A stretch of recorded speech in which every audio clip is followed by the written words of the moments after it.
As one person said, you know, if you want to walk on water, you have to get out of the boat. So we have to get out into the world and share Jesus with others.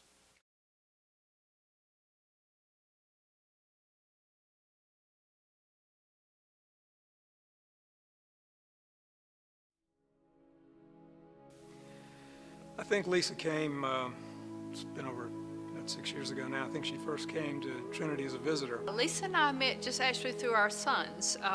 They had moved here from Pennsylvania, and our sons were on the same ball team. I met Carol at the baseball field, and in fact, she was one of the first people who talked to me of my son's teammates. Just Lisa and I would meet to walk often, and there was just a lot of miles together, side by side, and I think she had kind of a theoretical approach to faith. I believed in a general philosophy that there was a God and that everyone was trying to get to the same place. So not in a Christian God, but in a something that didn't touch me. Lisa's son was baptized one year at a local church, and she and Rob, I don't even think were even there. But it was one of Sean's desires. He said, I just really wish my mom and dad would come to church. And I said, well, why don't you just pray about it? We'll all pray about it.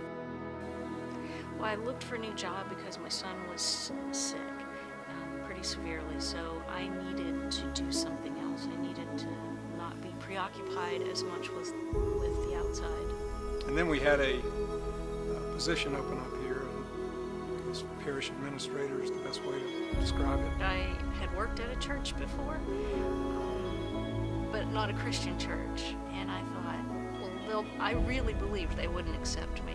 But there was something about her, I don't know exactly how to describe it, but I think maybe it was a personality. I started going to the services and sort of thinking, I'm uncomfortable here. Lisa started participating a lot in some Bible studies, just in reading on her own with a group. I think, and a lot of it was just the shoulder-to-shoulder time, just in conversation in a non-threatening way. You could just see her heart being softened. Just kept growing, and the feeling just continued to. And I started to feel more at home and more comfortable with a Christian walk. It took a long time. I was about ready to club her on the head, but it took a while. But, you just have to be patient. There's no substitute for the time. I mean, there came a time when she became a believer. Confirmation is always a special day here. It was a wonderful day because I had a friend who brought me to Christ, involved in that. I think when she realized that through the words the bishop said to all of those who were gathering throughout that service, that it just became even more real for her. I think it's in 1 Peter 3:15, I hope I'm correct, where it just says to serve Christ alone and to be ready to give response to anyone who asks for the joy you have. What's the reason?